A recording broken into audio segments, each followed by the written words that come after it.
All right, so it is Thursday, May 19th, 2022, and we are live. Welcome to the African History Network show, right here on the 10 a.m. Superstation, the Future Radio.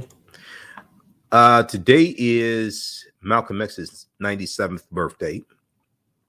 So later in the show, we'll talk a little bit about Malcolm X as well. We talk about Malcolm all the time, so this show is different.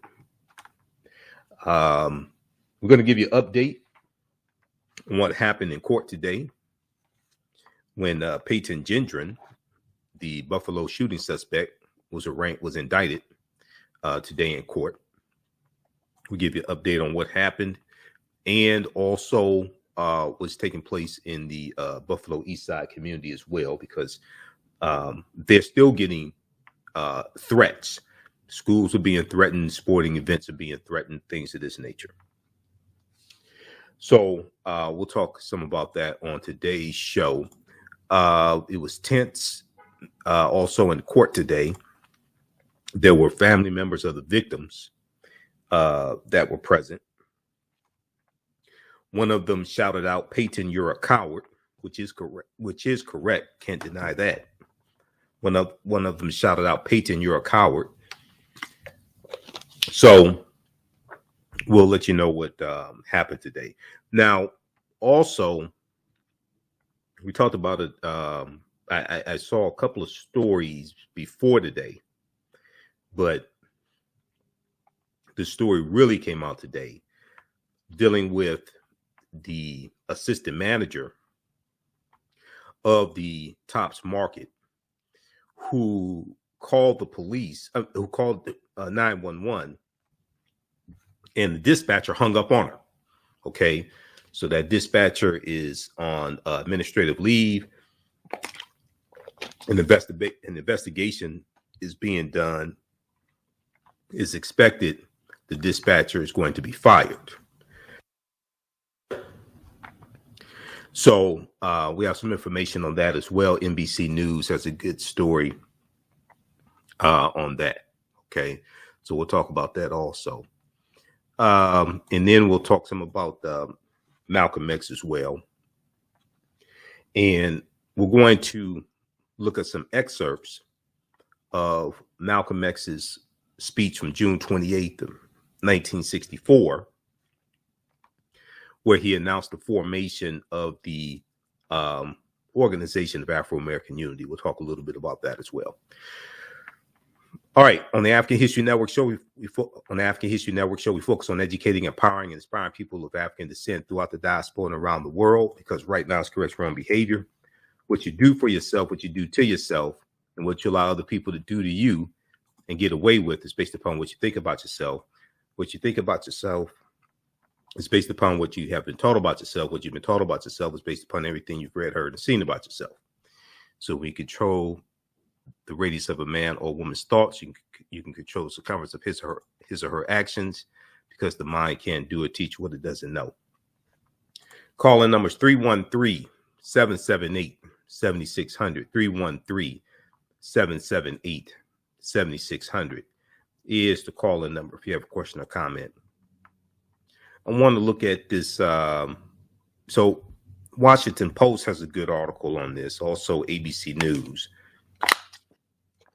We'll look at the piece here from ABC News first, since this is the first article here on my rundown sheet. And this deals with what happened in court today. Buffalo mass shooting suspect called coward while exiting court hearing. And this is true. He's a coward and a lot of other things also. Buffalo mass shooting suspect called coward while exiting court hearing. The suspect allegedly killed 10 people and wounded 3 others. Okay. Now, we know he also pleaded not guilty as well.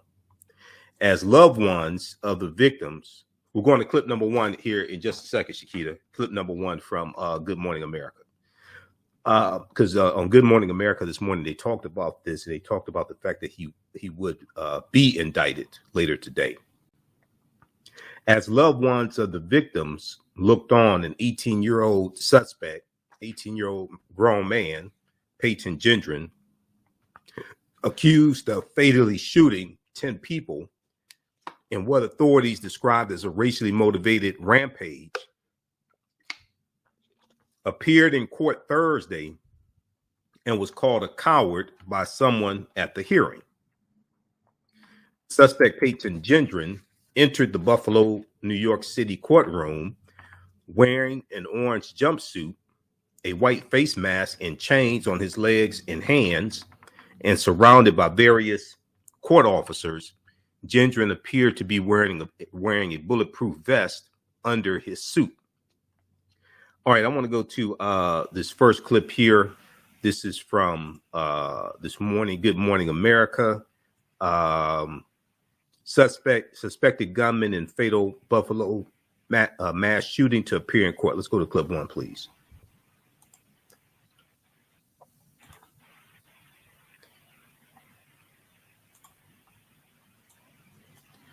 Okay, I guess we'll get that queued up.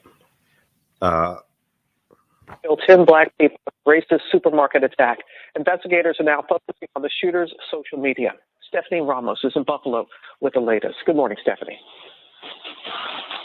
Robin, good morning. The 18-year-old shooting suspect is set to appear in court today for a pre-trial felony hearing. Peyton Gendron is charged with an initial count of first-degree murder for allegedly opening fire at shoppers at the Top supermarket in Buffalo in a predominantly black neighborhood. Investigators have been pouring through his social media writings, and now the governor's new executive order would make it mandatory for state police to flag someone like him. It would allow them to seek an emergency order to prevent them from possessing weapons if they are believed to be a threat to themselves or others. Robin. And in the meantime, Stephanie, you've seen this firsthand, the community there in Buffalo coming together in the wake of this shooting, including the Buffalo Bills. Absolutely, Robin. The Buffalo Bills visited the memorial site at Tops. They laid flowers. They paid their respects, and some of the players were wearing black T-shirts that say "Choose Love." And they also pitched in, many of them serving food to the community via the World Central Kitchen tent. And I can tell you, Robin, the residents in this community were thrilled. They were ecstatic, and they were appreciative of their time. Huge Buffalo Bills fans. I'm sure. Okay, Stephanie, thank you. Pause right there. All right. So that happened this morning on Good Morning America. That was before he appeared in court today. Okay. I want to go to the second clip here. We're going to clip 2. This is from NBC News Now. Buffalo supermarket shooting suspect to appear in court as social media posts are investigated. Let's go to clip 2, please.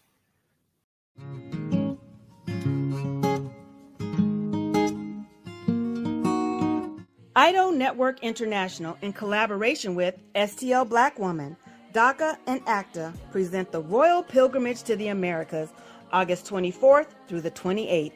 The African kings and queens are coming to you for business, networking, and sharing of Pan-African ideals.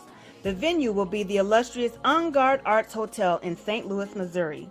A royal cultural experience and exhibitions, trade and investment opportunities in Africa, the Caribbean, and the Americas.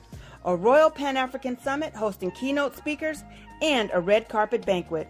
Come and witness an African royal coronation ceremony.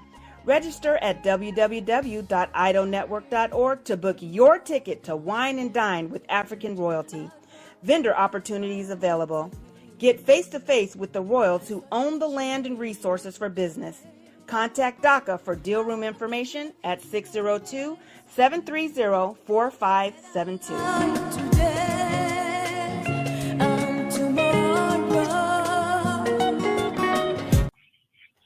On the African History Network show, we do current events of history and politics, education, economic empowerment, entrepreneurship, relationships, love, sex, health issues, and much, much more. Unfortunately, many people confuse what racism is. Racism is a power structure. It was laws and policies that put us in this predicament. It's going to be laws and policies that take us out. So when you control the radius of a man or woman's thoughts, you can control the compass of his or her actions, because the mind can't do or teach what it doesn't know. We have it all on 910 AM Superstation. Welcome back to the African History Network show right here on 910 AM Superstation, the Future Radio. I'm your host, Brother Michael Imhotep. It is Thursday, May 19th, 2022, and we are live. Calling numbers 313-778-7600, 778-7600 is the calling number if you have a question or comment. Okay, we'll go to clip 2 here in just a minute. Clip 2 is from NBC News Now. We'll go to that in just a minute here. But I want to go to back to the article from ABC News. Buffalo mass shooting suspect called coward while exiting court hearing. So this is from today, May 19th, 2022. So prosecutors said a grand jury had indicted Peyton Gendron on first-degree murder, but all charges remain under seal. All charges remain under seal. Judge Craig D. Hanna adjourned Thursday's 1-minute hearing. The hearing was scheduled to be a felony hearing, but because Gendron has been indicted, the judge scheduled his next hearing for June 9th, 2022, when he's expected to be arraigned on charges in the grand jury indictment. Now, Gendron was represented at the hearing by 3 court-appointed attorneys. Erie County Assistant District Attorney Gary Hackbush informed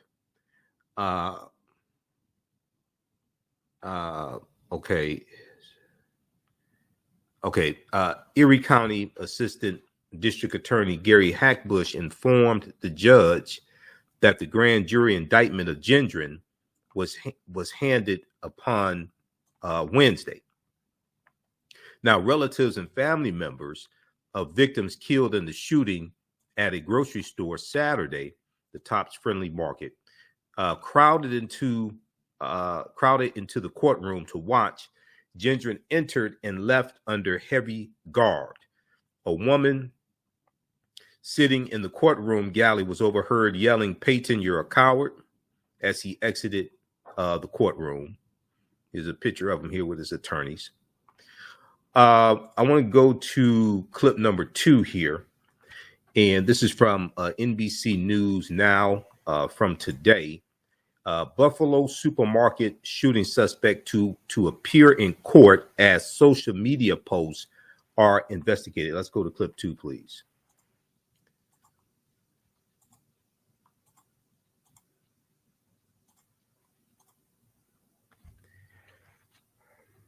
All right, we're waiting on the 18-year-old accused of gunning down 10 people at the Top supermarket in Buffalo, New York, set to appear in court. A mass shooter. The hearing comes as more store employees are sharing their chilling encounters with the suspect in the days leading up to the shooting. I asked him, can he leave the store because he's making the customers feel uncomfortable. I noticed when he was leaving the store, his eyes was wandering. He was wondering, looking around as he was leaving. Investigators now believe the suspect had been planning his hate-fueled rampage for months, zeroing in on the racist rant that the chat forum Discord says he made public to a small group 30 minutes before the shooting spree.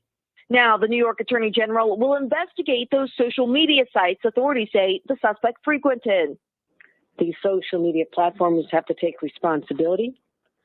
They must be more vigilant in monitoring the content, and they must be held accountable. A spokesperson for the app Discord tells NBC in a statement they will cooperate with the AG's investigation and says in part, hate has no place on Discord, and we are committed to combating violence and extremism. The atrocious attack hit the heart of this community, the only supermarket within walking distance for many people here. How critical Tops is in this neighborhood. It's very critical. There's nowhere else to shop at. We have to go to the other side of town. This Tops was our food source, our source to healthy foods, our source to foods with valuable nutrition. And now it's been taken from us. To help fill that void, an outpouring of help. I'm still behind y'all. Father, we thank you for the opportunity to come down. From donations from the Buffalo Bills to food giveaways through World Central Kitchen and the Red Cross. Get one of each. A glimmer of hope in the darkest of times.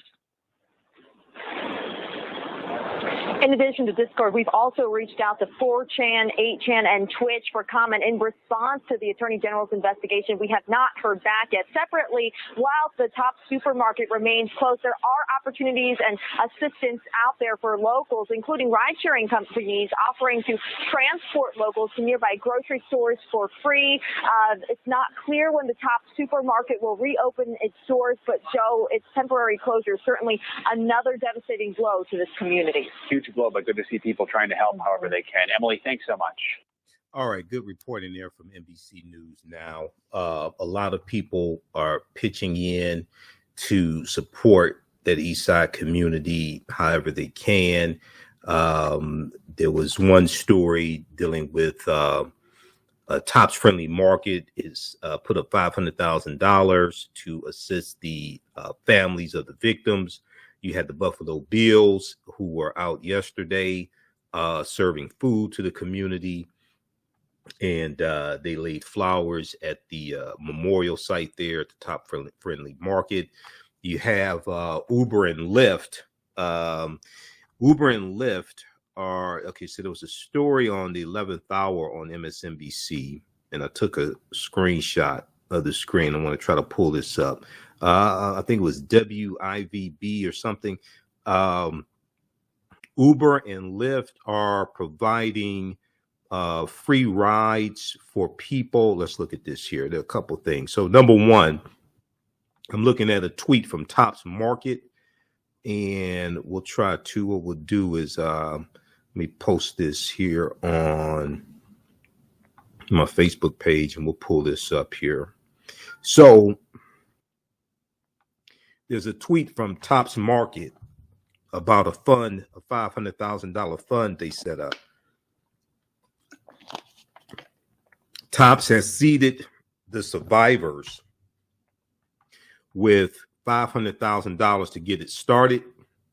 100% of the contributions donated to this fund will go directly to victims and survivors of this atrocity. Qualifying charitable donations to this fund are tax deductible. So let's pull this up here. This was Tuesday night on the 11th hour with Stephanie Rule. Let's look at this here. So you can follow Tops on Twitter and check this out.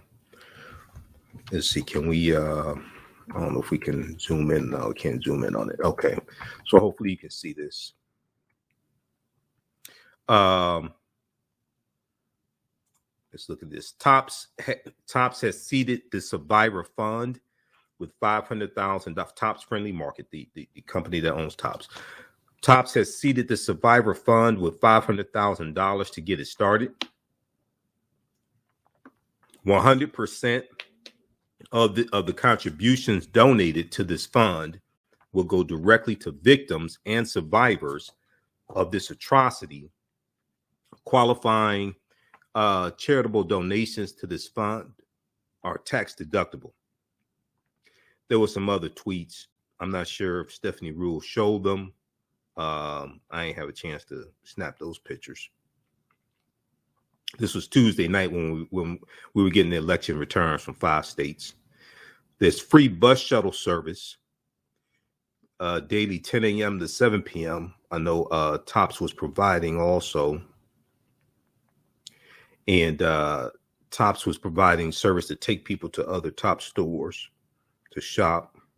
And then there was let me post this also here. There's an article from WIVB. Let's see. Let's look at this here. Okay. WIVB channel 4. Let's look at this one here. Can we go to the next one? Okay, that's from, okay, let me refresh the screen just a second. This is about Uber and Lyft. Uber and Lyft are providing discount codes. For people in Buffalo to get free rides to the grocery store. Let's look at this one here.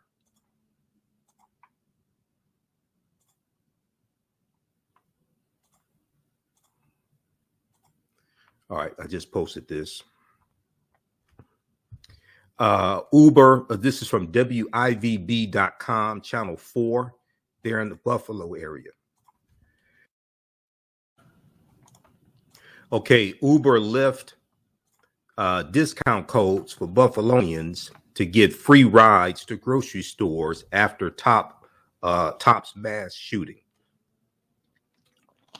This article is from Monday, May 16th, 2022.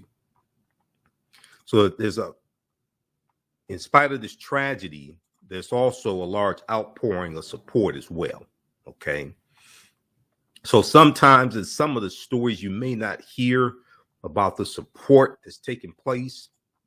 So I want to make sure that we highlight that as well. The stories you may hear may just be about tragedy and atrocities and him killing the animal, burying the dead cat, and all type of crazy stuff. But there is a lot of an outpouring of support as well for the community. Okay, now I want to go to clip 3 here. Try to get to this before we go to the next break. I guess we have a break coming up. I'm not sure if we have golf updates, but we'll see. Clip number 3, Buffalo shooting suspect pleads not guilty at arraignment. This is from NBC News. Now, this is what happened in court today. Let's go to clip 3, please.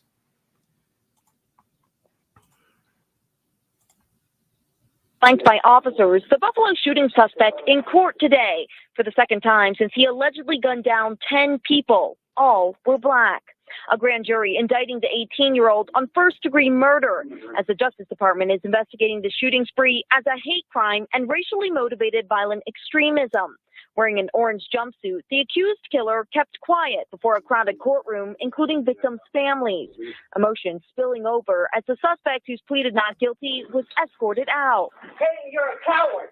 In the room, Bishop Glenwood Young, who lost his sister-in-law, Pearl. What was it like being just a matter of feet from this accused killer? It was so inside the courtroom. It was an eerie feeling to see this person walk in that had caused this traumatic thing to happen in the community. The damages have already been done.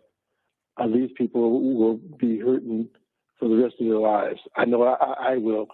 Tonight, in a small step towards normalcy, the yellow tape cordoning off the Tops grocery store is being replaced with fencing. This community centerpiece is no longer considered an active crime scene. Tops understands the role it plays in the Jefferson Avenue community and the role that this store plays in particular to the neighborhoods, and honestly, the role that we play in the city of Buffalo. And it will take some time for us to understand exactly the specific timeline for opening. We want to make sure that is done right, and we open it in a respectful manner for our associates, our employees, and for the community at large. Okay. All right, Emily kind of joined us now. Pause it right there. STEM Forward, helping our community find their place in the emerging fields of science, technology, engineering, and mathematics. Join us for our monthly live stream on our website, stemforwardedu.org. Watch, subscribe, share. Also join our mailing list to stay up to date with STEM resources and opportunities. STEM Forward, the future is now. Watch, subscribe, share.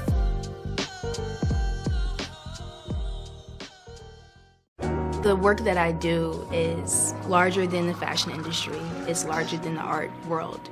And I believe that I was born to bring newness into this world. I'm Kaima McIntyre. I'm 24 years old and I'm an artist. I create everything from paintings to jewelry design, metaphysical jewelry to be specific, and fashion design. The only reason why my prom dress went viral is because people needed it. Within a few days of going viral, Notori Naughton reached out to me and she's like, I saw your dress, can you make me a dress? I was equally as shocked to be asked by a celebrity to design their dress at the age of 17. That's just one person, and the list just continues to go on, to Janet Jackson, to Tyra Banks. It really hits home. That means that the discussion is happening on the grounds in real time. 910, the Superstation, Detroit's only African-American talk radio. Welcome back to the African History Network show right here on 910 AM Superstation, WFDF here in Detroit. Okay, I want to we'll go back to that clip here in just a second, clip number 3, the last 30 seconds of it. Right before the break, I was mentioning Peyton Gendron burying a cat. This is the story from Huffington Post that I was alluding to, HuffingtonPost.com. Buffalo suspect Peyton Gendron wrote he felt nothing about stabbing and beheading a cat.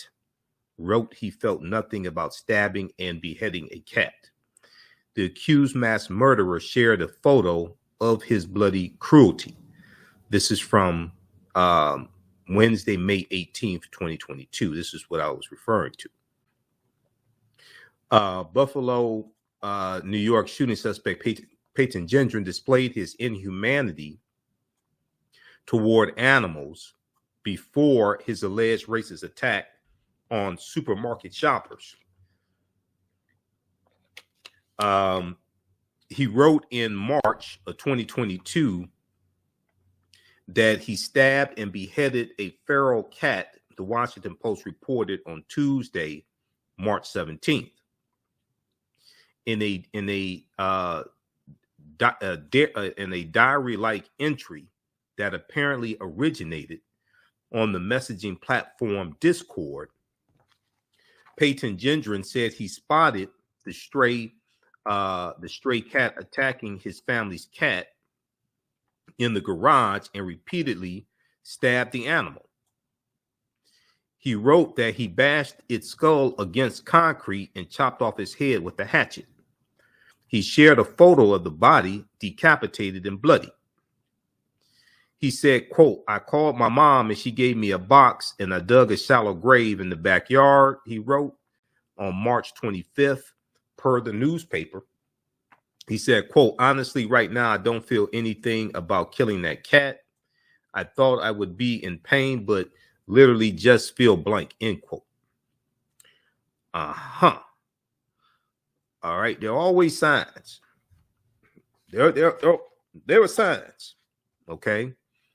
The New York Post provided the right-leaning New York Post provided other grisly details of Gentry's entry,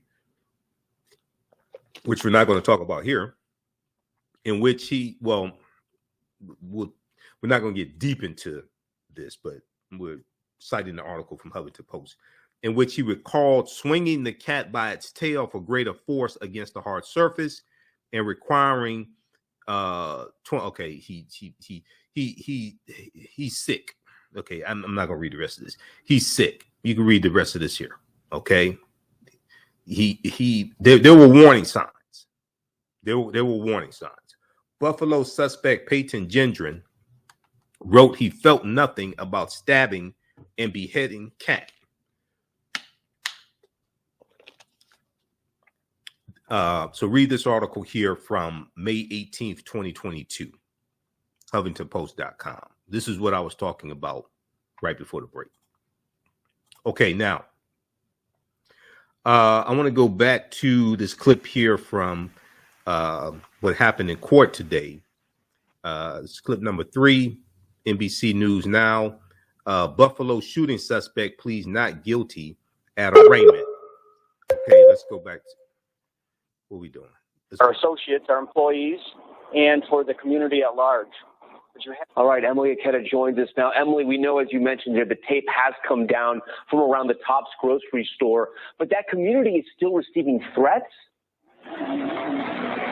Yeah, that's right, Tom. The aftermath of this shooting continues to torment this community as threats target sporting events, restaurants, and schools. One nearby school district says up to a third of its students stayed home from school this week. Tom?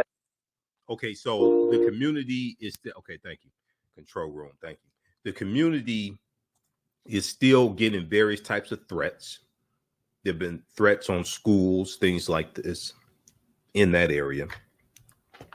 So the trauma continues. As they try to heal, the trauma continues. All right. Okay. So I want to go to, let me see, what is clip 4? I want to go to this next story. We're going to skip clip 4. We're going to go to clip 5, dealing with the 911 dispatcher. So I saw a clip of the 911 dispatcher who called into a news station, TV news station. I'm sorry, it was the assistant manager, okay, of Tops Friendly Market who called. It was the assistant manager who called into the news station to say that when she called the 911 during the shooting, the 911 dispatcher hung up on her. Okay. Now there's an article from NBCnews.com. They did a story on this today because I saw bits and pieces of this, but I don't like just looking at bits and pieces, and I don't come on the air with just bits and pieces. This article here: 911 dispatcher accused of hanging up on store employee during Buffalo shooting call. The dispatcher may lose her job after allegedly shouting at the employee at Tops Friendly Market, where 10 black people were fatally shot, and asking her why she was whispering. Okay, let's go to clip 5, please.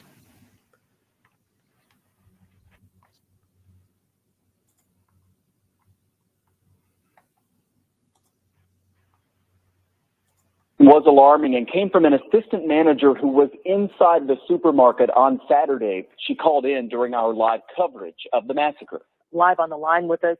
Letitia, if you're there, thank you for joining us. Letitia said she could hear gunshots that just wouldn't stop, but she still had the wherewithal to get out her phone and call 911. She explained to us what happened next.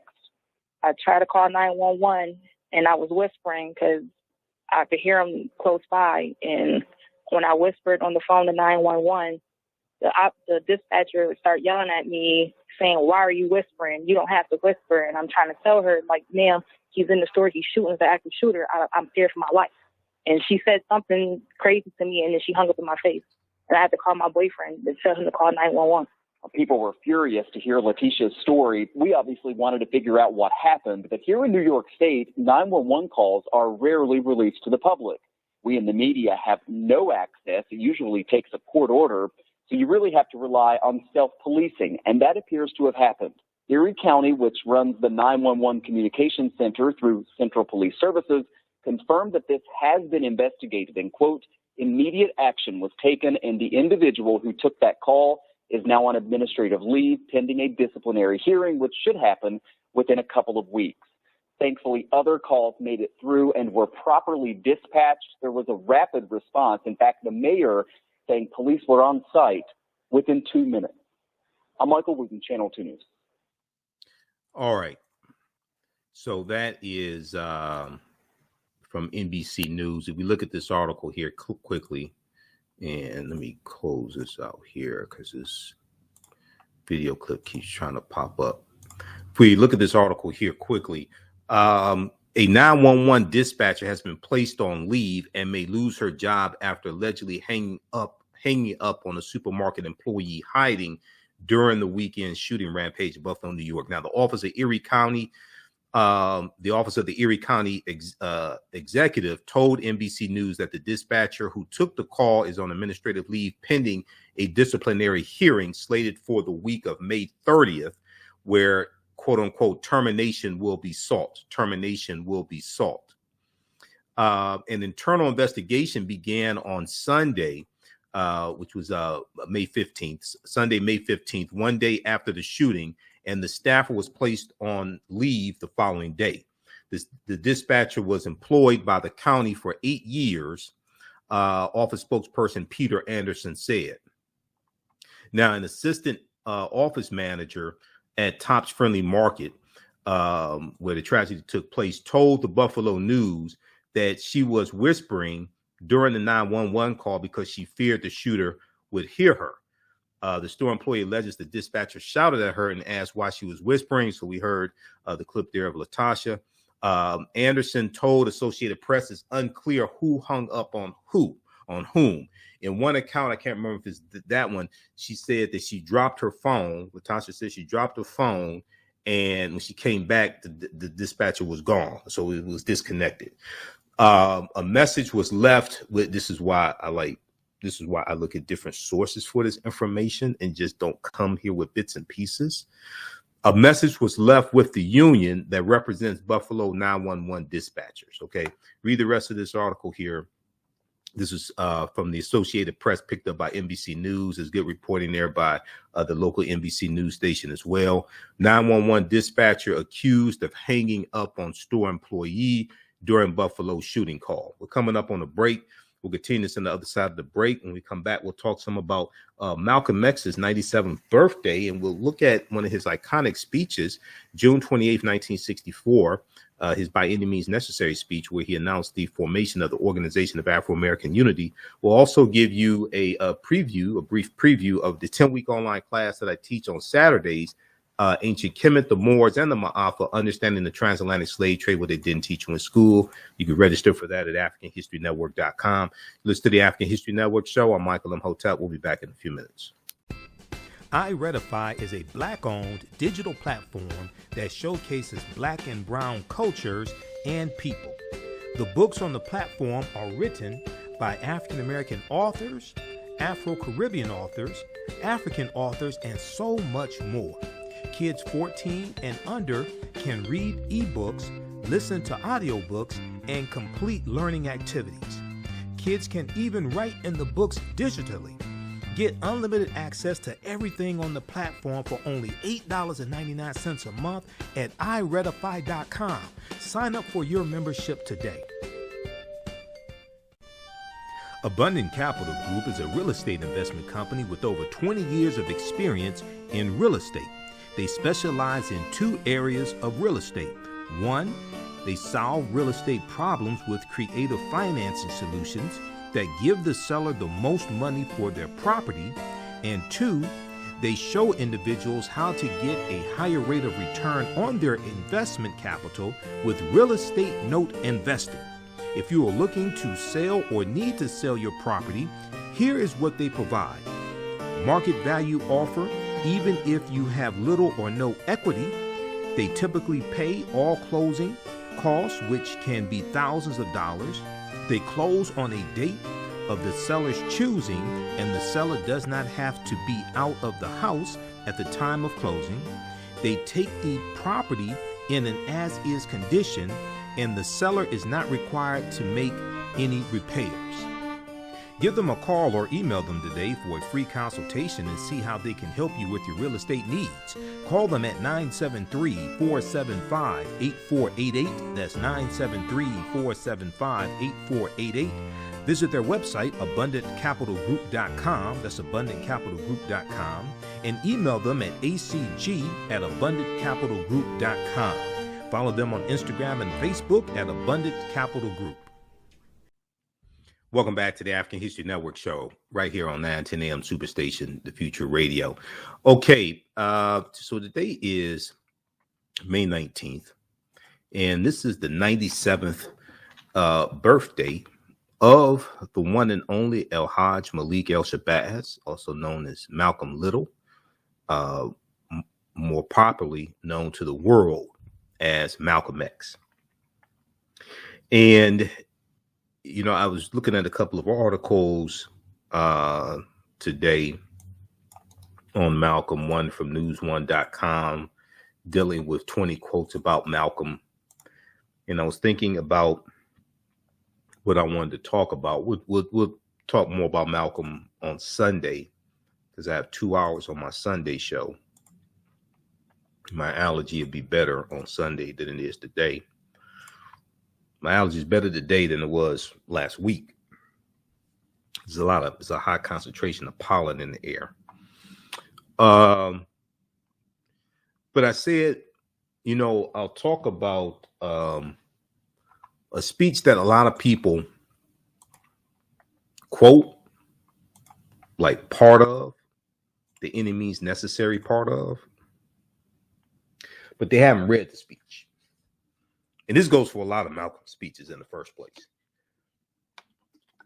This goes for a lot of Malcolm's speeches, as well as Dr. King. This is why I say it's all right to listen to the speeches, but we really have to read these speeches. So this is at blackpast.org. Blackpast.org has about 6,000 pages dealing with African American history and African history. This is his speech from June 28th, 1964, that people call that has been called by any means necessary. Malcolm X announces the formation of the Organization of Afro-American Unity. Okay. So this is after he officially separated from the Nation of Islam March 8th, 1964. This is after he came back from his Hajj to Mecca and touring 14 different African nations. Okay. One of the best documentaries on Malcolm X that I always recommend is the documentary Make It Plain. It's on YouTube, Make It Plain. Dr. John Henrik Clark, one of our great Grandmaster Scholar warriors, is in the documentary. He was friends with Malcolm, provided Malcolm with a lot of historical information as well. Yes, Malcolm's teacher was the Honorable Elijah Muhammad, but Malcolm and Dr. Clark were good friends. Dr. Clark provided Malcolm a lot of historical information as well. Some people don't know that. Also, incidentally, because I wore my favorite Muhammad Ali shirt on yesterday's show, didn't want to wear it again on today's show. So I was looking at my closet and saying, okay, so what should I wear? What should I wear for today's show? So then I saw my other favorite Muhammad Ali shirt. So I said, okay, well, let me wear this on Malcolm's birthday because we know Muhammad Ali and Malcolm X were good friends. Okay, till Malcolm separates from the Nation of Islam and things like that, and then their friendship ends.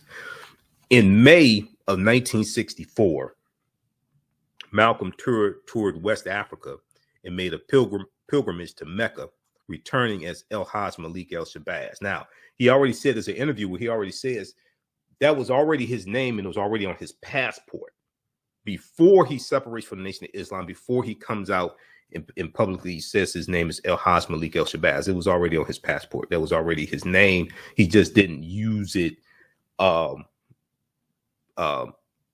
He used Malcolm X. Okay, he just didn't use it in the mainstream, so to speak. While in Ghana in May 1964, he decided to form the Organization of Afro-American Unity. Okay. Also, when he's in Ghana, he meets Maya Angelou. Maya Angelou comes back to the U.S. to help him organize the Organization of Afro-American Unity.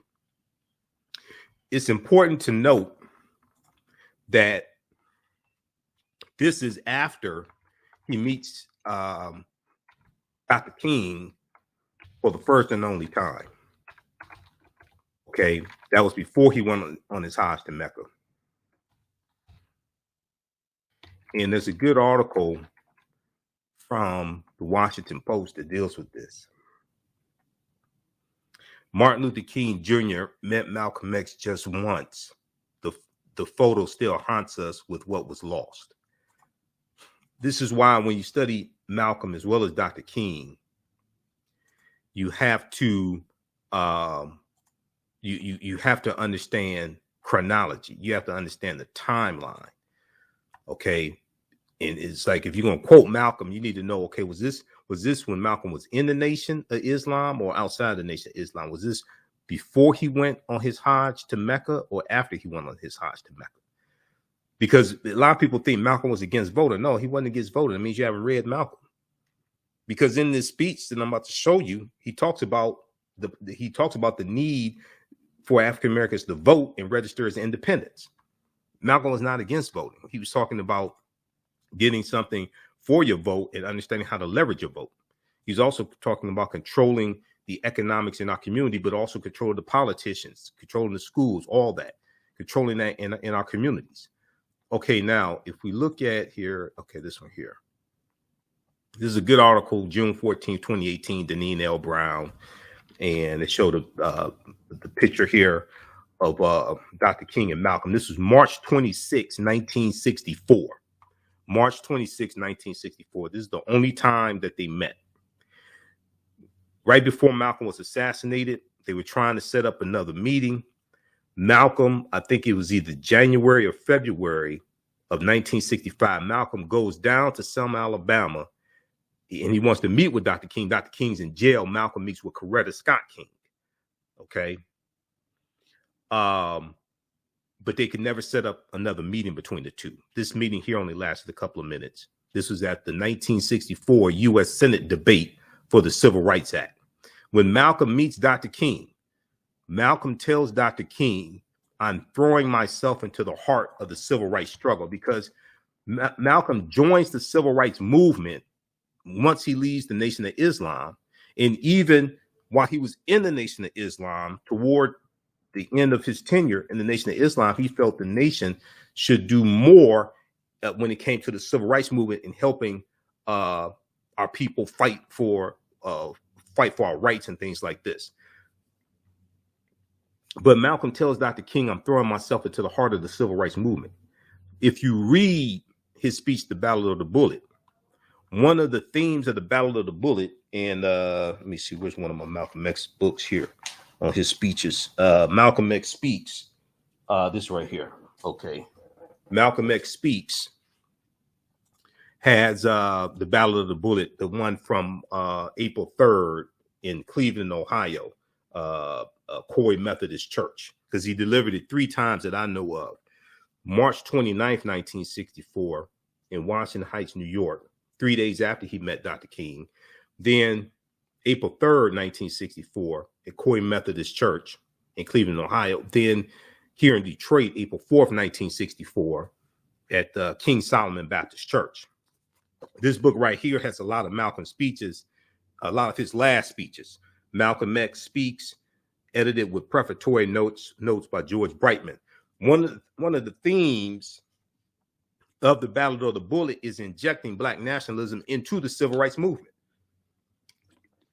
All right, those watching on Facebook and YouTube, we'll keep going for a few more minutes. Follow us on our Facebook fan page, The African History Network, and my YouTube channel, Michael Imhotep. We'll be back Sunday. I'll be on Roland Martin Unfiltered on Friday. Right now, it's correct wrong behavior. It's not over till we win Wakanda forever. We'll talk to you next time. Peace. All right, stand by. All right, so let's go back to this here. So Malcolm tells Dr. King, I'm throwing myself into the heart of the civil rights struggle. Now, also, it's important to note that Malcolm called for a unification of the civil rights leaders and their followers the month before the March on Washington, while he was still in Islam. July 31st, I think it was July 31st, 1963. Malcolm sends a letter to July 31st, 1963. 8 months before their brief meeting on Capitol Hill, Malcolm X sent a letter to Dr. King, as well as the other leading civil rights leaders, the big 6 civil rights leaders. He sent them a letter requesting a meeting. The letter was dated July 31st, 1963. This is the month before the March on Washington, which took place August 28th, 1963. The return address was Muhammad's Mosque, number 7, 113 Lenox Avenue, New York, 26, New York. Malcolm opened the letter with the greeting, Dear Sir. Malcolm called for a united front against racial oppression in the country. He said, the present racial crisis in this country carries within it powerful destructive ingredients that may soon erupt into an uncontrollable explosion. The seriousness of this situation demands that immediate steps be taken to solve this crucial problem by those who have genuine concern before the racial powder keg explodes. A united front of all Negro factions, elements, and their leaders is absolutely necessary. A united front involving all Negro factions, elements, and their leaders is absolutely necessary. And I would argue the same thing applies right now. Okay? See, a lot of times when I hear people talk about Malcolm, they don't talk about this. I'm still trying to figure out why they don't talk about this. Malcolm was calling for a unification of the civil rights leaders and their followers while he was still in the Nation of Islam. This is why we have to read Malcolm. See, a lot of times, it's all right to listen to Malcolm's speeches, but a lot of times they become entertainment.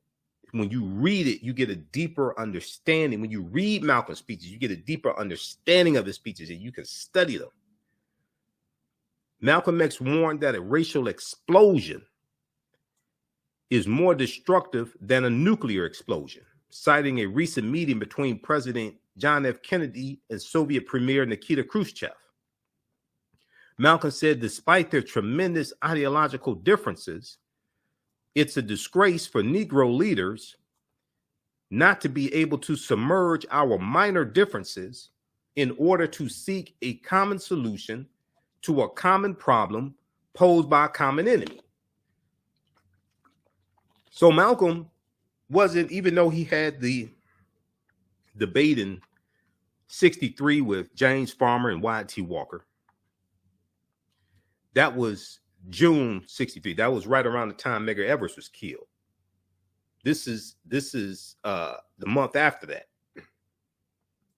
But Malcolm is calling for a unification of the civil rights leaders and put aside our minor differences in order to seek a common solution to a common problem posed by a common enemy. Malcolm X invited Dr. King to a rally that August 1963, in Harlem, New York, to analyze the race problem and the solution, not to have a debate so you can make money off of it. Not to have a YouTube debate so you can make money off of it. He invited Dr. King to a rally that August 1963, in Harlem, New York, to analyze the race problem and the solution. He promised to moderate the meeting and guarantee courtesy for each speaker. He requested that if Dr. King could not attend, to send a representative, closing the letter with an endearment, your brother Malcolm X. Does this sound like he hated Dr. King? Even though at times he said some unkind things about Dr. King, there was when Malcolm leaves the Nation of Islam, when you watch the movie, when you watch the documentary, Make It Plain, there was a meeting that took place at Juanita Portier's house, who was Sidney Poitier's first wife. That was the black woman. That was the black wife. There was a meeting between Malcolm X and the leading civil rights leaders. Dr. King didn't make it, but he sent a surrogate. At this meeting, they put all of their differences out on the table so that they can come together and work together. This is one of the reasons why that documentary, Make It Plain, is so important. It's on YouTube. Go watch it. It's about a 2-hour documentary. It's one of the best documentaries of Malcolm X. Malcolm was about African people coming together to find a common solution to a common problem posed by a common enemy. And I listen to people talk about Malcolm, and I could tell they haven't studied him. Dr. King declined the invitation. Now, this is August 1963. Dr. King declined the invitation and did not send a representative, according to the book Malcolm and the Cross, The Nation of Islam, Malcolm X and Christianity by Louis A. DeCaro Jr. So we know the March on Washington took place August 28, 1963. Now, what gets talked about very little is what happened February 24th, 1966. Because Dr. King and Coretta Scott King go to the Honorable Elijah Muhammad's house, and Dr. King meets with Elijah Muhammad. Let me see here. Where is my...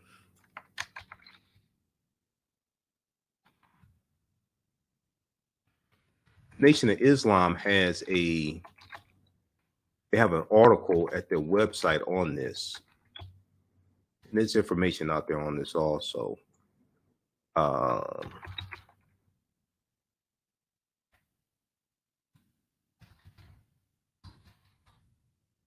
Okay, this one right here.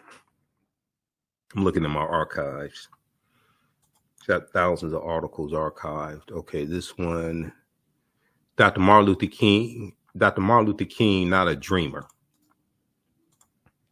This article here.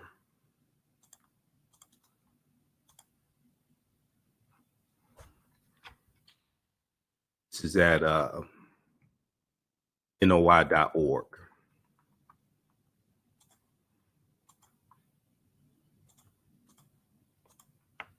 A lot of people don't talk about this.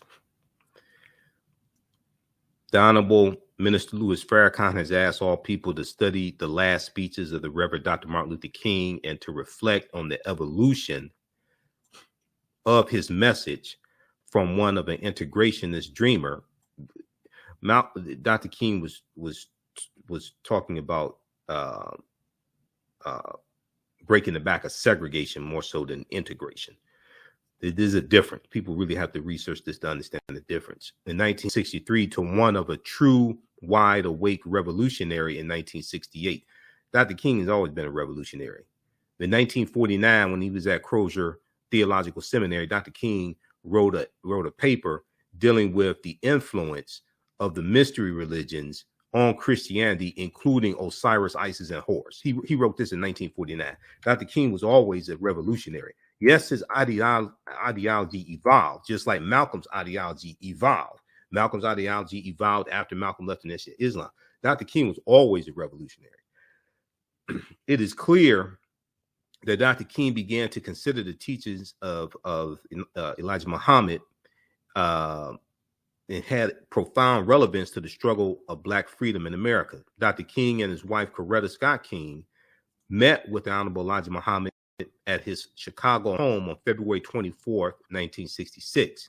Privately, Dr. King indicated a true shift in his belief that the pursuit of integration through nonviolent civil rights struggle would be the answer to the righteous demands of his oppressed people. In his last days of his life, Dr. King confided in Harry Belafonte.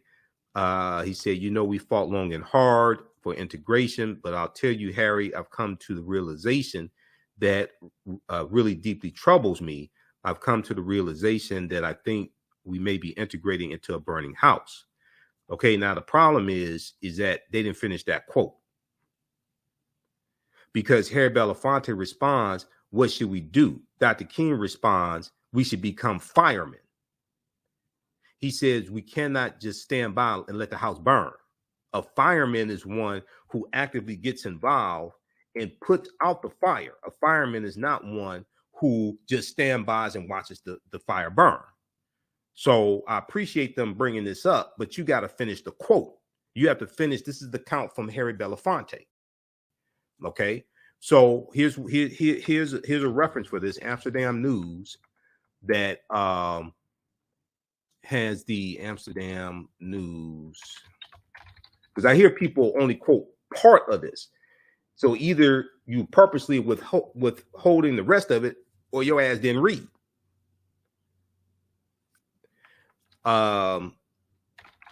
This one right here. This is all stuff in my archives. I have thousands of articles. I've been studying history 30 years. I have thousands of articles in my archives. This one right here from Amsterdam News.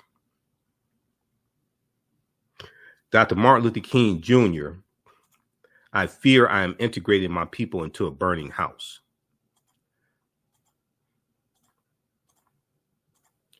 This from right here, January 12, 2017. I fear I'm integrating my people into a burning house. I heard somebody just call in the Reverend Al Sharpton show this week and say this. He said the first part of what Harry Belafonte said, but he didn't say what Dr. King's response to what Harry Belafonte said was. Okay, so you can read this whole thing. I don't have time to get through all of it, but it goes right here. This is Harry Belafonte's account of the conversation. Harry Belafonte. Harry Belafonte said, I remember the last time we were together at my home shortly before he was murdered. He seemed quite agitated and preoccupied, and I asked him what the problem was. According to Harry Belafonte, Dr. King responded, I've come upon something that deeply disturbs me. We have fought hard and long for integration. The real fight was for desegregation, not integration. When you actually do a systems analysis of the civil rights movement, actually study the civil rights movement, the real fight was for desegregation and not integration. The fight wasn't to give up your schools, give up your businesses, and move into white spaces. The fight was for, which goes back to even after World War I ended, we want full citizenship now. We want to break the back of segregation. Segregation was written into the state constitutions. Segregation was written into the state constitution of Alabama in 1901. Remember, Alabama had an 1867 Reconstruction Constitution, which really gave equal rights to African Americans. But all that stuff is going to be reversed after Reconstruction ends. 1901, after Mississippi rewrote their state constitution in 1890, then imposing poll taxes and literacy tests. Alabama rewrites their state constitution in 1901, and they imposed segregation into their state constitution. That was 1901, and let me see here. So I teach about this in the class I teach on Sundays, from the Civil War to the Civil Rights Movement of Black Power, 1865 to 1968.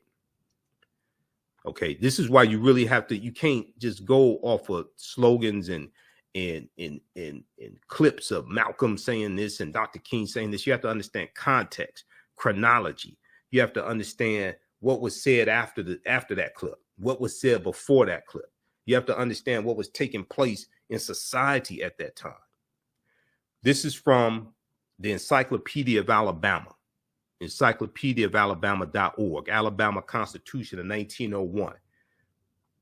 Written primarily to codify white supremacy by disenfranchising blacks. The Constitution of 1901 in Alabama, the Constitution of 1901 continues to shape Alabama politics in the 21st century. The Constitution also concentrated power in the state legislature, decreased opportunities for home rule, and established voter requirements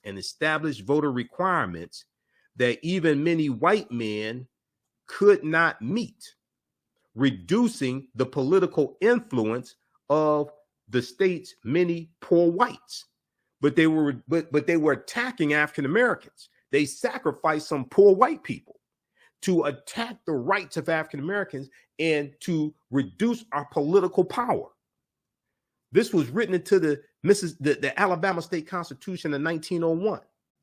The political developments that led to the Constitution in 1901 originated in the post-Civil War Reconstruction era. Reconstruction was 1865 to 1877, which still impacts us today, which is why you needed a modern-day civil rights movement, because the Civil Rights Act of 64 outlawed the Jim Crow laws, which were written into the state constitutions, and it was made legal 1896, Plessy versus Ferguson, even though you had Brown versus Board of Education, that dealt with schools, that dealt with education.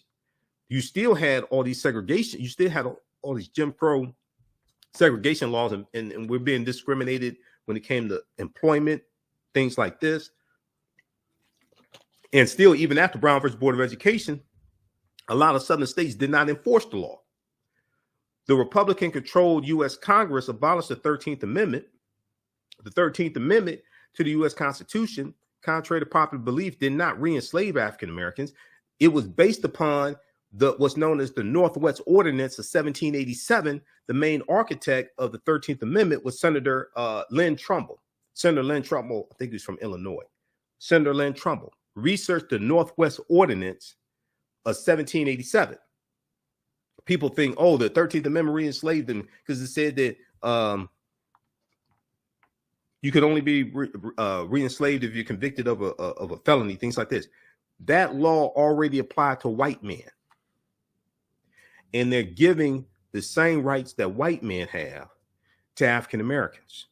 This is why you need a 13th Amendment, 14th Amendment, 15th Amendment. You needed the Force Act, the Force Acts, F-O-R-C-E, the Force Acts. They're given the same rights. You need the Civil Rights Act of 1866, which laid the foundation for the 14th Amendment of 1868. The 13th Amendment, and I interviewed my friend Dr. Darrell Scott, history professor at Howard University.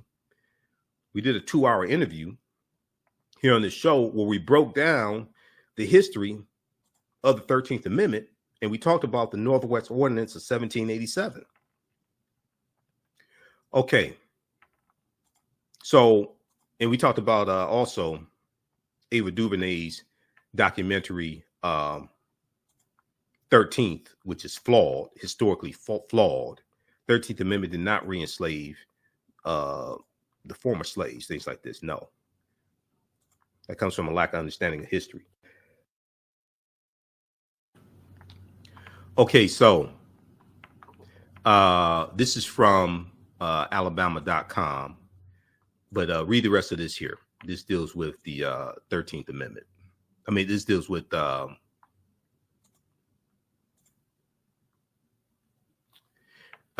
Alabama State Constitution in 1901. Okay. And those are because when we deal with the class from the Civil War to the Civil Rights Movement and Black Power, 1865 to 1968, we look at these state constitutions to see what happened. And this is why you needed a modern day civil rights movement, because of what happened in Florida in 1889. Florida was the first state to have poll taxes. Because of what happened in Mississippi in 1890, in South Carolina 1895, Louisiana 1898, and then rewriting their state constitutions. That's why you needed a modern day civil rights movement. So back to this one very quickly here, and I have to get out of here.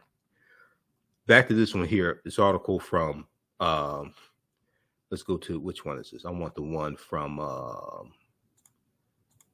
let's go to this here. I want the one from,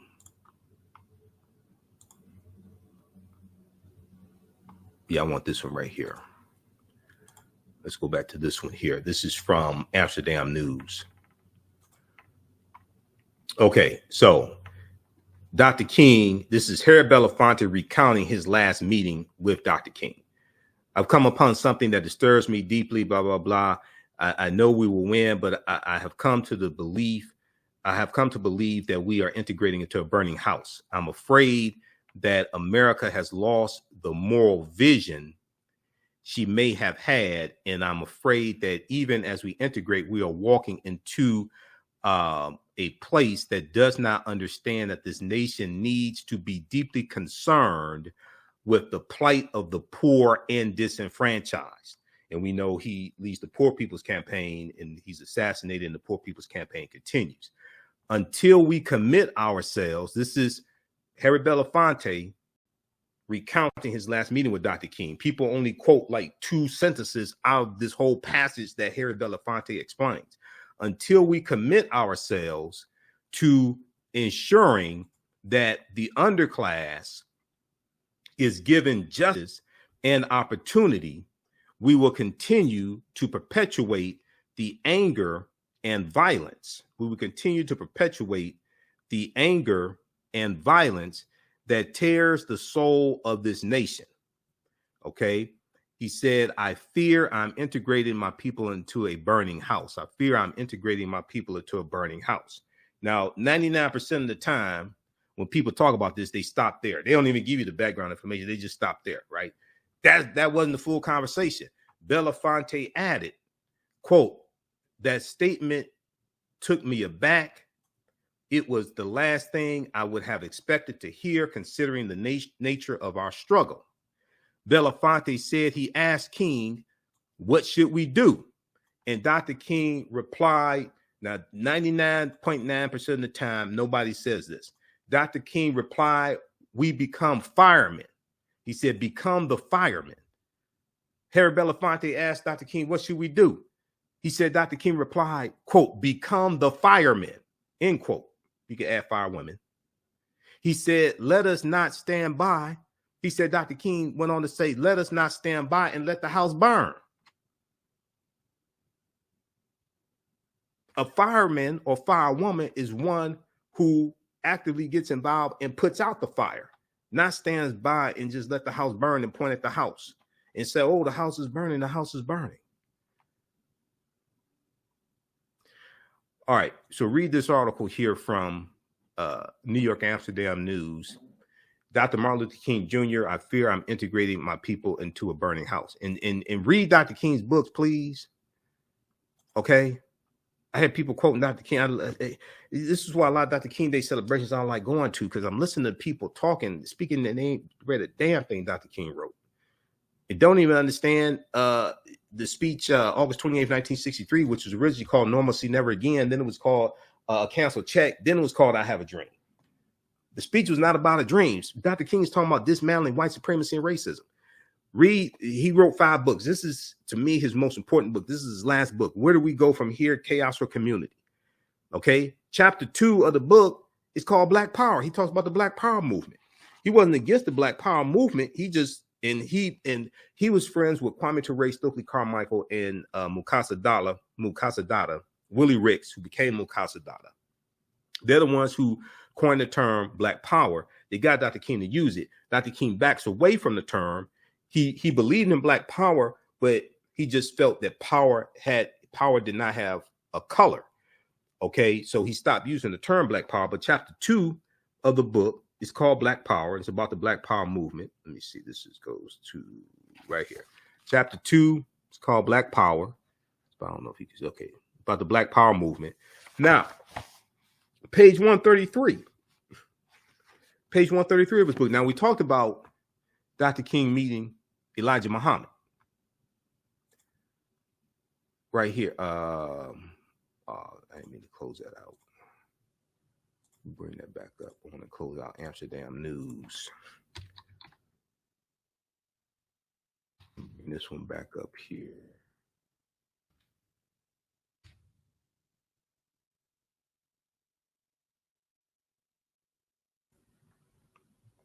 About when, right here. Okay. When he meets Elijah Muhammad.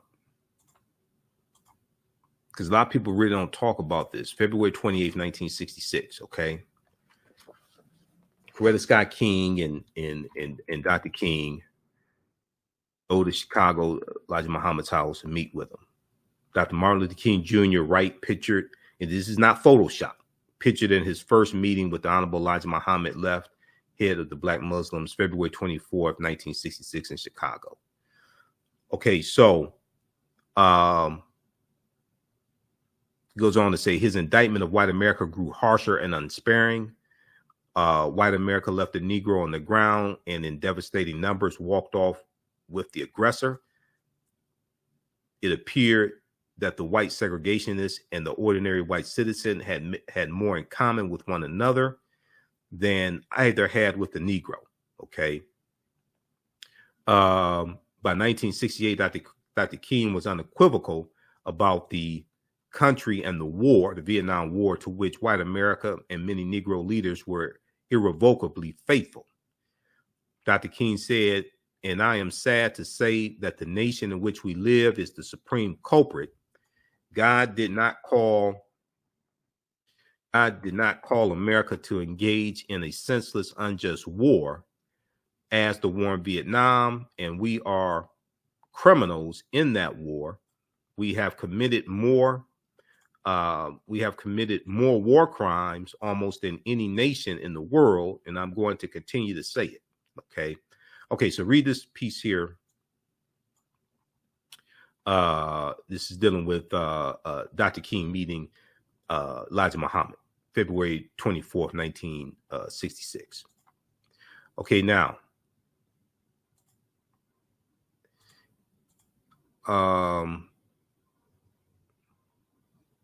and then read the article also here from the Washington Post by Deneen L. Brown. Martin Luther King Jr. met Malcolm X just once. The photo still haunts us with what was lost. Martin Luther King Jr. met Malcolm X just once. The photo still haunts us with what was lost. It's a really good article, and it talks about Malcolm saying he was going to throw his heart into all of his effort into the heart of the civil rights movement. Because Malcolm joins the civil rights movement after he leaves the Nation of Islam. Yes, he founds the Organization of Afro-American Unity. That's true. And Malcolm goes down south and speaks to SNCC. Fannie Lou Hamer invites him to come speak to SNCC. Okay. So read this. Now, I want to go back to the speech here. This is from blackpast.org. We'll go back to that in just a second here from blackpast.org. But on page 133 of Where Do We Go From Here, Chaos or Community, by Dr. Martin Luther King Jr. He wrote 5 books. Dr. King praises the Nation of Islam. Dr. King said he's talking about the need for group unity. Page 132, he says there are still too many Negro churches that are so absorbed in a future good over yonder that they condition their members to adjust to the present evils over here. There are still too many Negro churches that are so absorbed in a future good over yonder that they continue that they can condition their members to adjust to the present evils over here. Too many Negro newspapers have veered away from their traditional role as protest organs agitating for social change and have turned to the sensational and the conservative in place of the substantive and the militant. Too many Negro social and professional groups have degenerated into snobbishness and a preoccupation with frivolities and trivial activity. Okay, so that's on page 132. So he continues on 133. Then he says, he's talking about the need for group unity. He's talking about the need for group unity. He said, through this form of group unity, we can begin a constructive program which will vigorously seek to improve our personal standards. It is not a sign of weakness, but a sign of high maturity to rise to the level of self-criticism. Then he goes on to talk about the Nation of Islam. He says, through group unity, we must convey to one another that our women must be respected and that life is too precious to be destroyed in a Saturday night brawl or a gang execution. Through community agencies and religious institutions, we must develop a positive program through which Negro youth can become adjusted to urban living and improve their general level of behavior. While I strongly disagree with their separatist black supremacy philosophy, I have nothing but admiration for what our Muslim brothers have done to rehabilitate ex-convicts, dope addicts, and men and women who through despair and self-hatred have sunk to moral degeneracy. This must be attempted on a much larger scale and without the negative overtones that accompany black Muslimism. Okay, so read the rest of that. That's page 133 of Where Do We Go From Here? Chaos or Community by Dr. Martin Luther King Jr. All right, now, if we go back to this quickly, not to get out of here.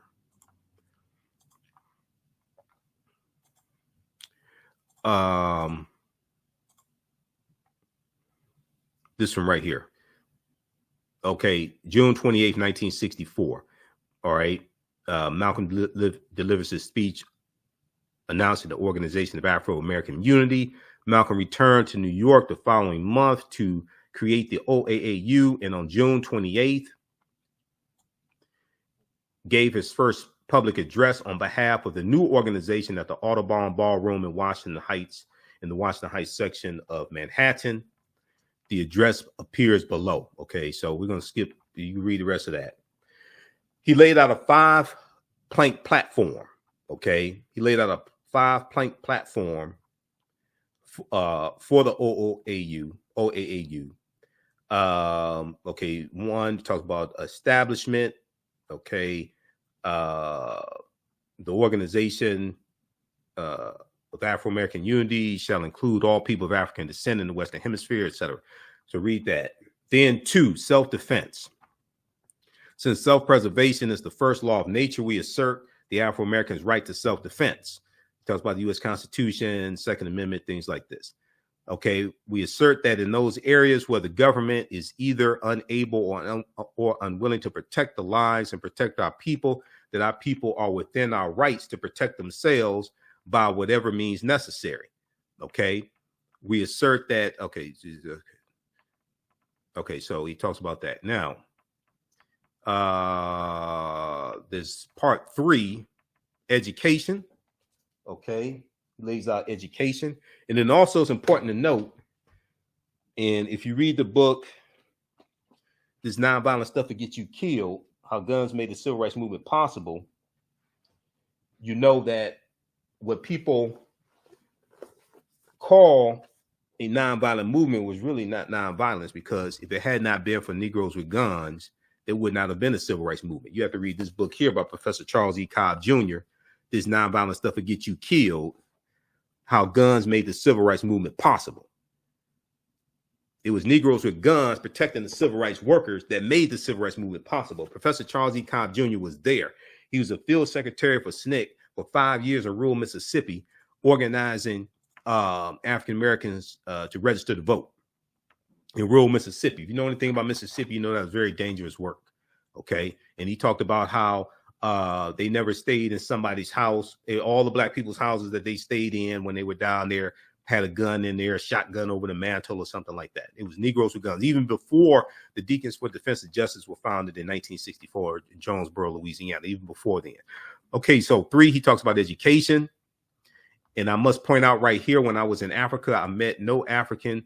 When I was in Africa, I met no African who wasn't standing with open arms to embrace any Afro-American who returned to the African continent. He talks about education, having our own schools. He talks about studying our history, different things like this. Okay, education is our passport to the future, for tomorrow belongs only to the people who prepare for it today. This is where that quote comes from. Okay, so then he talks about Organization of Afro-American Unity. Okay, 4, politics and economics. He lays out a political and economic agenda. Okay, just one sec. I'll be right back.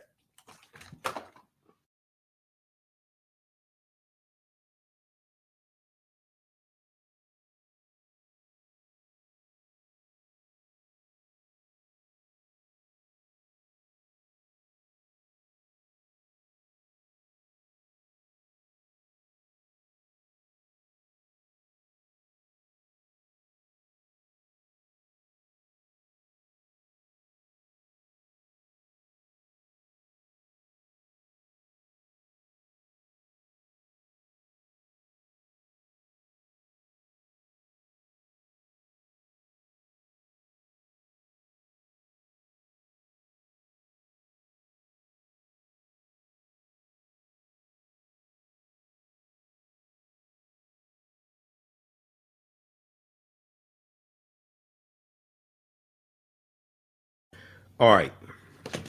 So he lays out a political and economic agenda. This is the fourth plank. He says, and the two are almost inseparable because the politician is depending on some money. Yes, that's what he's depending on. He said basically there are two kinds of power that count in America: economic power and political power. Economic power and political power, with social power being derived from those two. In order for the Afro-Americans to control their destiny, they must be able to control and affect the decisions which control their destiny. Economic, political, and social. When I had Dr. Linda Jeffries and Professor James Small on in April, and we were talking about the pyramid principle in African history and culture, which gives us our VIPs, our values, our interests, and our principles, and economic empowerment and political empowerment. That all comes together. This is what Malcolm is talking about. They must be able to control and affect the decisions which control their destiny. This can only be done through organization. The Organization of Afro-American Unity will organize the Afro-American community block by block to make community aware of its power and potential. We will start immediately a voter registration drive. We will start immediately a voter registration drive to make every unregistered voter in the Afro-American community an independent voter. People think Malcolm was against voting. No, you haven't studied Malcolm. You have to study Malcolm after he leaves the Nation of Islam, where he can speak freely and for himself. And his ideology is evolving. Okay, let me scroll back down to this here. All right. That's 4. Let me see.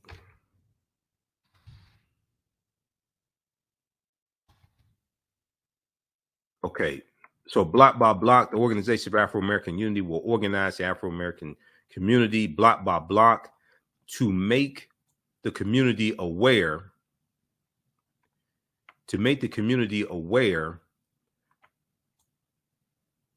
of its power and its potential. We will start immediately a voter registration drive to make every unregistered voter in the Afro-American community an independent voter.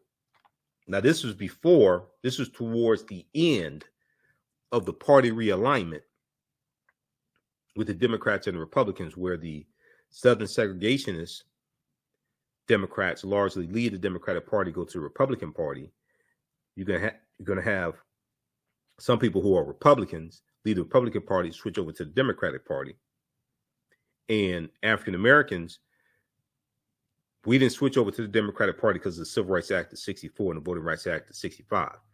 That goes back to 1928 and what's known as the Lily White Movement of 1928, when Republicans were trying to get Southern segregationist Democrats in 5 former Confederate states to vote for Herbert Hoover, who was the 1928 presidential candidate for Republicans. And Republicans started ignoring the issues and concerns of African Americans, and they started pushing us out of the Republican Party. That's known as the Lily White Movement of 1928. That's what the party realignment goes back to. By 1960, 2/3 of African Americans had already switched over to the Democratic Party. So research that. I've done a 3-hour lecture dealing with why we switched from the Republican Party to the Democratic Party. That goes back to the Lily White Movement of 1928. We won't organize any black man to be Democrat or Republican because both of them sold us out. Now, let me tell you this. All you got to do right now is look at whose policies are more beneficial for African Americans. Look who keeps voting for policies that are beneficial for African Americans. It's easy to see the Democratic Party. Neither one are perfect, but it's easy to see the Democratic Party is much better than the Republican Party. All you got to do is go back and look at the show we did last night, because the Republican Party is not the party Lincoln anymore. It's gotten much worse. It's gotten much worse if you actually understand politics. But you don't even have to follow politics. All you got to do is just look at what happened on Wednesday when you had the vote in the House of Representatives for the Domestic Terrorism Prevention Act that came back up as a result of the Buffalo shooting massacre. House passes legislation aimed at curbing domestic terrorism in wake of Buffalo mass shooting. Washington Post. We talked about this on yesterday's show. The vote was 222 to 203. The only people that voted for the bill were Democrats, except for one Republican, Representative Adam Kinzinger of Illinois. 203 Republicans voted no on the bill. This is why when you quote Malcolm talking about Democrats and Republicans, you have to understand what happened after that speech. Malcolm is assassinated before the full party realignment is completed. This is why you have to understand what happens after Malcolm is assassinated. You can't just quote him and think that all that stuff is just suspended in time, in suspended animation like Captain America, something like that. No, you go look at the Emmett Till, okay, not the Emmett Till anti-lynching bill. You look at the John Lewis Voting Rights Act. That vote was 219 to 211. All the Republicans in the House of Representatives and the Senate voted against the bill. All the Republicans in the House and the Senate. There's 50 Republicans in the Senate. None of them voted for the bill, including 16 Republicans who voted to reauthorize the Voting Rights Act in 2006. This is a different Republican Party, totally different Republican Party. Much worse. We've talked about this here on this show before. These are the 16 Republicans who are in the Senate right now who voted against the John Lewis Voting Rights Act and who also voted against Joe Manchin's bill, the Freedom to Vote Act. But these 16 voted to reauthorize the Voting Rights Act in 2006, including Mitch McConnell, including Chuck Grassley, including Susan Collins, including Richard Shelby and punk-ass Lindsey Graham, okay, and Marsha Blackburn. All of them, okay? Shelley Moore Capito, who's the other senator from West Virginia where Manchin is. Manchin at least voted for the bill. He didn't vote to change the filibuster rules, but neither did any of the 50 Republicans. But these 16 Republicans in 2006 voted to reauthorize the Voting Rights Act, because if you understand anything about the Voting Rights Act, when it came to reauthorize it, it got overwhelming bipartisan support. That wasn't a partisan issue. Donald Trump has made it a partisan issue. This is a totally different party. This stuff is, I mean, we haven't seen things like this since like the Reconstruction era. Okay, and then after Reconstruction, the Jim Crow era. All right, for the sake of time, let me go back to this quickly here. So read the rest of this.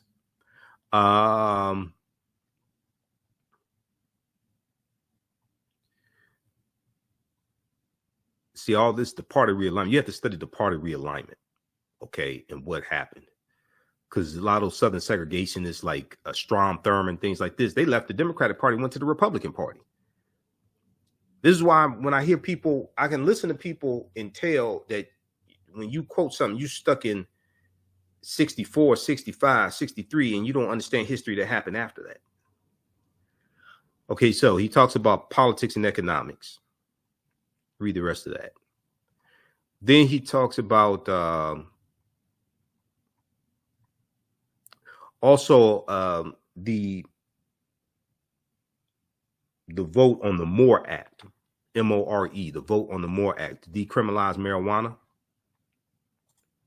that took place a couple months ago in the House of Representatives, only 3 Republicans voted to decriminalize marijuana. All the Democrats voted for it, basically. And not only would it decriminalize marijuana, it would expunge federal marijuana. It would expunge federal marijuana convictions from your record dating back to 1971. Basically, all the Democrats voted for the bill. Only 3 Republicans out of over 200 voted for the bill.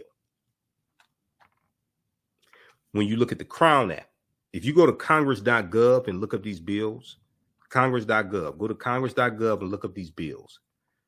This is why you have to like really understand what's going on right now and stop quoting stuff from 63, 64 totally out of context and not understanding the history that happened after 1963 and after 64.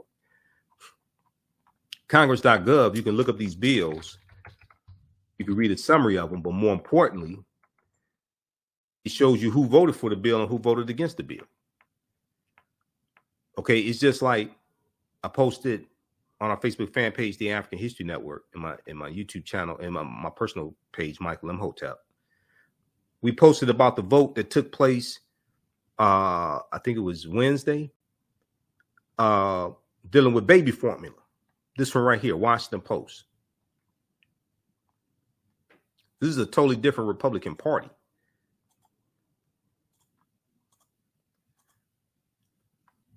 Nearly 200 Republicans vote against bill to ease baby formula shortage. They don't even give a damn about white babies. This is from the vote took place. Was that Wednesday or Thursday? Wednesday. The vote took place Wednesday.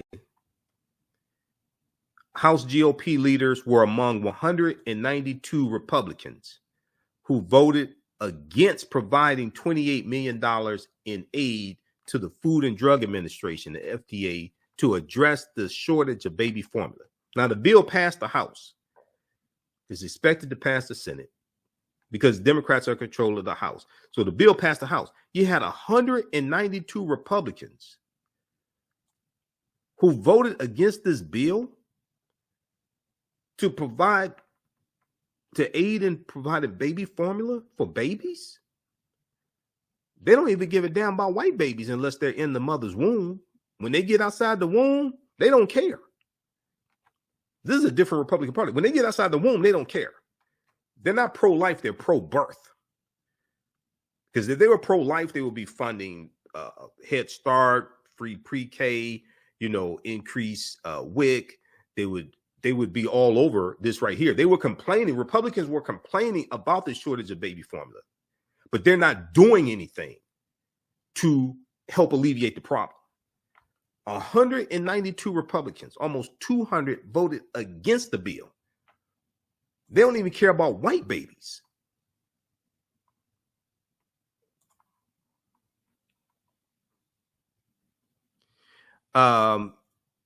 So House GOP leaders were among 102 Republicans who voted against providing $28 million in aid to the Food and Drug Administration to address the shortage of baby formula within days of criticizing President Joe Biden for not doing enough on the issue. Republicans, they don't have solutions to these problems. Just focus on cultural issues, cultural wars, critical race theory, stealing elections, overthrowing the government, domestic terror. They voted against the Domestic Terrorism Prevention Act. Why did they vote against the Domestic Terrorism Prevention Act? Only one Republican voted for the bill. Why did they vote against it? Well, have you been following what's taking place with the January 6th committee? They're investigating domestic terrorism. And there's a lot of these Republicans that were involved in planning the January 6th domestic terrorist attack. And the Domestic Terrorist Prevention Act would give the Department of Justice, give the FBI and Homeland Security more authority to monitor this. Go into these chat rooms, go into these rooms on Telegraph and Discord, stuff like this, that they use to organize the January 6th insurrection, to go in there and thwart a lot of this stuff. That's why that's why only one Republican voted for that bill.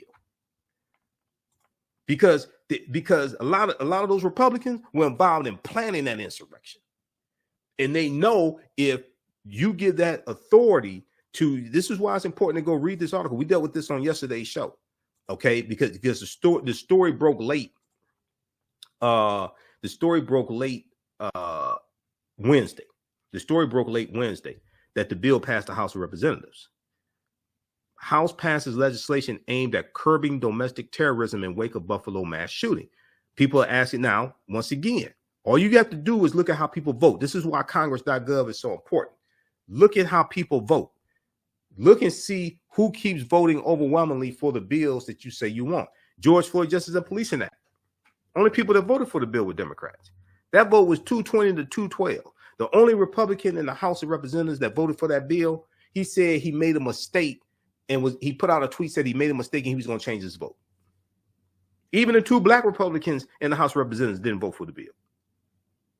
The House on Wednesday, May 18th, passed legislation that would create domestic terrorism offices across 3 federal agencies, spurred by alarm over the rise in incidents of homegrown violent extremism in recent years. Representative Bradley Schneider, Democrat of Illinois, pushed for a vote on the bill known as the Domestic Terrorism Prevention Act in the wake of Saturday's mass shooting at a supermarket in Buffalo. So this is what Democrats are doing, and Republicans are doing nothing except voting against a bill like this, Domestic Terrorism Prevention Act. 11 of the 13 people shot were African Americans, and authorities are investigating the incident as a hate crime in a case of racially motivated violent extremism. The measure was approved 222 to 203. One Republican, Adam Kinzinger, who's on the January 6th committee also, Adam Kinzinger is not running for re-election. He's only one of 2 Republicans on the January 6th committee. One Republican, Representative Adam Kinzinger of Illinois, joined all Democrats present in voting yes. The legislation's future remains uncertain in the Senate, where Democrats have the slimmest of majorities 50-50 in the Senate. And a unanimous vote on similar legislation was blocked by Republicans 2 years ago. Why are Republicans against a Domestic Terrorism Prevention Act? Because if this had something to do with Muslim extremists, they would be all for it. But why are you against monitoring homegrown terrorism? And this will focus on white supremacists. A Washington Post analysis last year of data compiled by the Center for Strategic and International Studies showed that domestic terrorism incidents have surged to new heights predominantly due to a rise in white supremacists and anti-Muslim and anti-government extremism on the far right. This is why Republicans vote against this bill, because this bill right here is coming from Democrats. What this would do is investigate a lot of that and keep a lot of that stuff from happening. A whole lot of these people, a whole lot of these white supremacists will go to jail, and there's going to be some of these Republicans that end up going to prison also. That's why they voted against this. Okay, read the rest of this. We talked about this some on yesterday's show. Read the rest of that.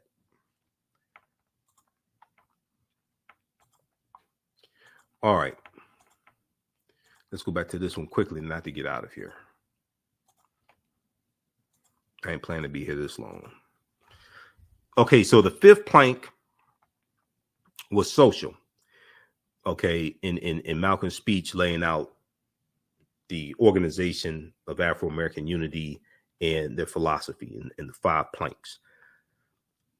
5 is social. This organization is responsibly only to the Afro-American people and the Afro-American community. This organization is not responsible to anybody but us. We don't have to ask the man downtown, can we demonstrate? We don't have to ask the man downtown, what tactics can we use to demonstrate our resentment against his criminal abuse? Okay, so read the rest of this also. The organization is responsible only to the Afro-American people and community and will function only with their support, both financially and numerically. We believe that our communities must be the sources of their own strength politically, economically, intellectually, and culturally in the struggle for human rights and human dignity.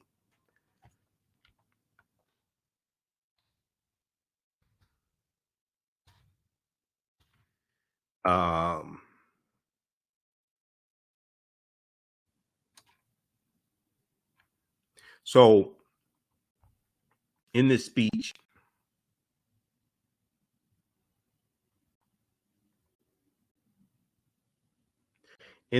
Malcolm says, in essence, it only means we want one thing. We declare our right. In essence, it means we only want one thing. What happened here?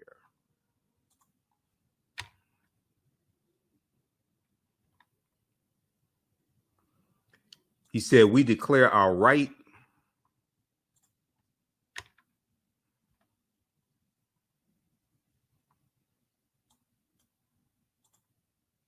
We declare our right on this earth to be a man, to be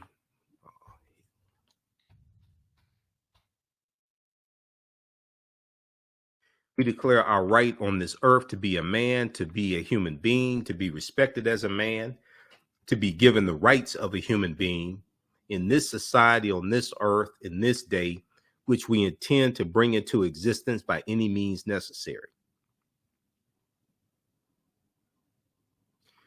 All right, so read the rest of the speech. They have the full speech here. 1964, June 28th, 1964, Malcolm X's speech at the founding rally of the Organization of Afro-American Unity. Okay, that's at blackpast.org. All right, look, hey, if you like this type of information, you can support the African History Network. We definitely need your support. $, TheAHNShow through Cash App. $, TheAHNShow through Cash App, also through PayPal. PayPal.me/TheAHNShow.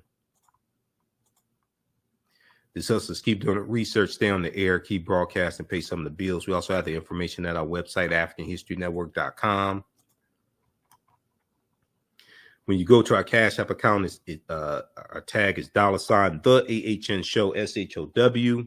It says Michael and shows my picture there. These other ones here are fake African History Network Cash App accounts. That's not us. I'm trying to, Cash App has launched an investigation. I'm trying to get them shut down. So I checked with them a few days ago, earlier this week. They said the investigation is still going on. So we have our link here and the yellow PayPal donate button also. We have the documentary from director Amadeus Christ, Heavy is the Crown. That's available. Also, the new documentary deals with the African origins of major religions. You get one of my lectures free with it also. We have that on DVD. On Saturdays, I teach the online class, Ancient Kemet, one of the original names for Egypt, Ancient Kemet, the Moors, and the Maafa, understanding the transatlantic slave trade, what they didn't teach you in school. We deal with thousands of years of history and what leads up to the transatlantic slave trade taking place. Do a PowerPoint presentation. We have book references, articles, video clips. So we do the sessions live. All the sessions are archived and recorded. You can go back and watch it anytime. As soon as you register, you can watch the class we did last weekend.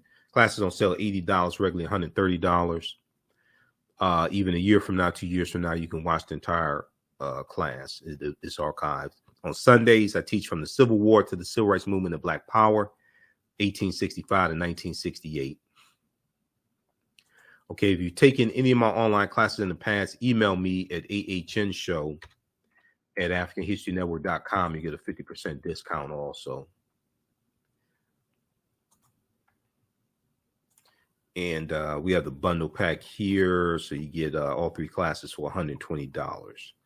That's a $285 value. Where is that? Right here. Okay, right here.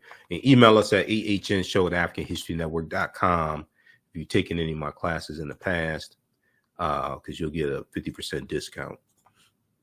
You can use this information with your children also. I would say the content is PG-13. It's not, I don't do a lot of cursing. It's not overly vulgar or things like this or explicit. So I'll say the content is PG-13. All right, look, we have to get out of here. Remember, at the African History Network, we focus on educating, empowering, and inspiring people of African descent throughout the diaspora and around the world. Because right now, it's correct wrong behavior. It's not over till we win Wakanda forever. I'll be on Roland Martin Unfiltered on Friday, 6 p.m. to 8 p.m. Eastern Standard Time. Download the Black Star Media app or watch the show at Roland S. Martin on Facebook or YouTube. And we'll share it on our Facebook page also. Remember, right now, it's correct wrong behavior. It's not over till we win Wakanda forever. We'll talk to you next time. Peace.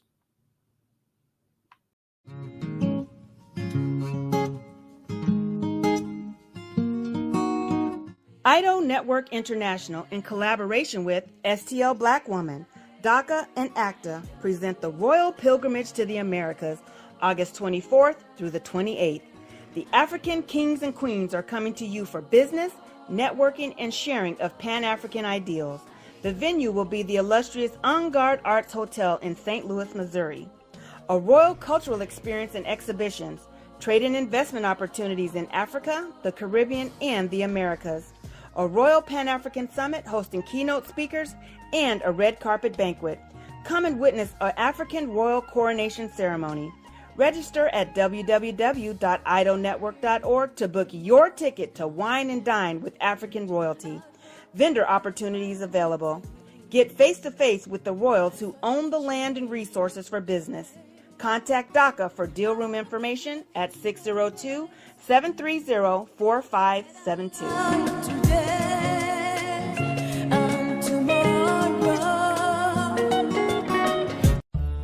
Jeanette Davis is a well-established author with 6 published books.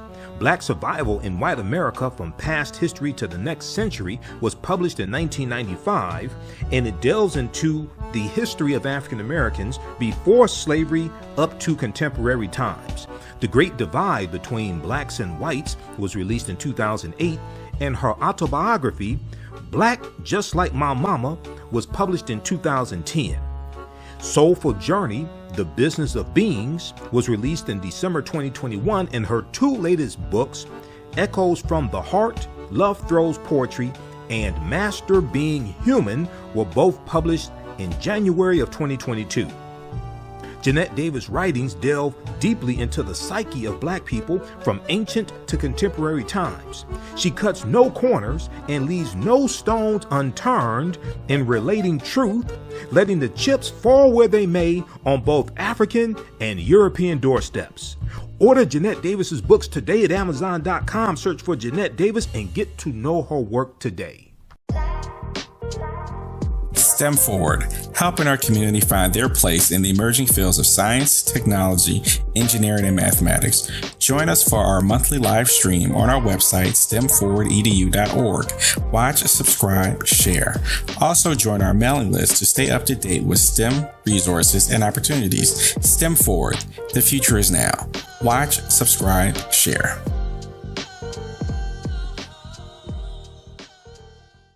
The work that I do is larger than the fashion industry. It's larger than the art world. And I believe that I was born to bring newness into this world. I'm Kaima McIntyre. I'm 24 years old and I'm an artist.